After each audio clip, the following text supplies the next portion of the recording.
Welcome to my YouTube channel. Secretary, I just did an interview with you guys. This guy gets all these. How's this? All right, go ahead. I'm sorry. thank you for more of your time, Secretary Rubio. No, thank you. That's what I'm here. Wanted to ask you, you met in the last several days with the leaders of Greenland and Denmark in Munich. Is there agreement or acceptance from the U.S. side that the issue of ceding sovereignty of Greenland to the U.S. is no longer on the table, or that Greenland will not ultimately become part of the U.S.? And on Syria, you also met with the foreign minister in Munich.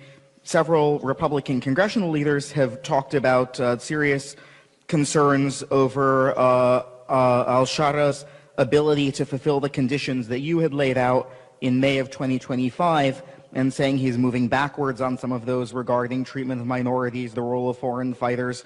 Do you share that assessment? And was that something you conveyed to the foreign minister? And then Prime Minister Fico, can you clarify the situation regarding oil supplies via the Druzhba pipeline? And do you have any information on why the flows have not resumed? Or can you confirm Hungary's claim that Ukraine has indeed repaired the damaged section of the pipeline, but that there is no political will from the Ukrainian side to restart that flow? And lastly, on energy, Prime Minister. That's like 4 questions. How did I get 4 questions? Just in terms of the You guys did a pool or something? the energy reduction, the energy reliance dependence of Slovakia on Russia, is that something that you're willing, that Slovakia is willing to reduce or end the oil and gas imports, or to increase imports of fuels like LNG from the U.S.? Thank you both so much. All right. I don't even remember your first question. I think it was about Greenland and Denmark, right? Okay. Yeah, we met with them. We're meeting with them. I'm not going to talk about it. I told you guys we're not going to have this thing back and forth in media and press conferences. We have a good process in place. We're engaging with them. I feel very positive and optimistic that we're on a good trajectory. In the case of Syria, actually, let me point something out. Number one, we met with the foreign minister of Syria. You know who else was there? General Muslim. They came together. The Kurdish leader was there. We put that out. I don't know why that wasn't reported. Interestingly, by the way, I read, and I knew this was going to happen. I told my people to tell you this because I knew this was going to happen. We couldn't go to a Ukraine meeting that they were having, one of the multiple Ukraine meetings that we attend. We couldn't go to one of them. And the reason why we couldn't go to that one with 4 other European countries is because we were meeting with Syria and the Kurds. I couldn't figure out a way how to be in 2 places at the same time. It's a problem many people face. You can't be in 2 places at the same time. So we met with the Syrian foreign minister and with the General Muslim on behalf of the Kurds, a historic meeting, okay, together in the same meeting. Now, let me say that no one here has ever disputed that the challenge of Syria was going to be a very significant one, Okay, we are dealing with elements that, as we've said in the past, we have concerns about things that they have done in the past. But the bottom line was we had 2 choices in Syria. Choice number 1 was to let the place fall apart into 18 different pieces, long-term civil war, instability, mass migration, playground for terrorists, ISIS running all over the place, Iran getting back in. That was choice number 1. Choice number 2 is to try to see if it was possible to work with these interim authorities and with al-Shara and with his team. Guess what? We chose number 2 because it made sense. Now, is it going to be easy? No. Is it going to be difficult? Absolutely. Is it going to have ups and downs and good days and bad days? No doubt about it. Here's the fact, okay? And I'm not saying that this tells you that we should claim victory and start a parade, but here's the fact.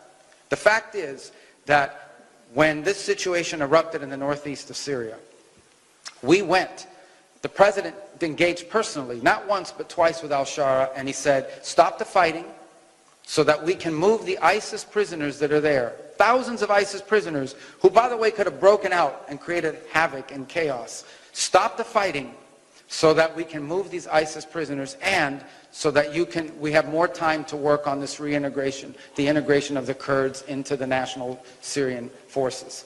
And al-Shara did it. Now, he's kept his word up to this point. Obviously, he has to keep doing that.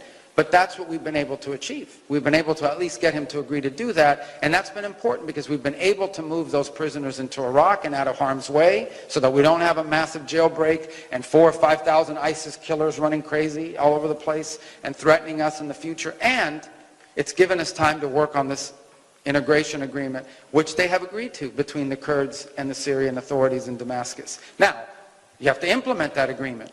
That's not going to be easy. And there are other such agreements that they need to reach with the Druze, with the Bedouins, with the Alawis, with all the elements of a very diverse society in Syria. But we think the alternative, we think that outcome, as difficult as it's been, is far better than a Syria that would have been broken up into 8 pieces, with all kinds of fighting going on, all kinds of mass migration. So we're very, very positive about that. And as far as members of Congress are concerned, we've worked with them on this. We've kept them informed.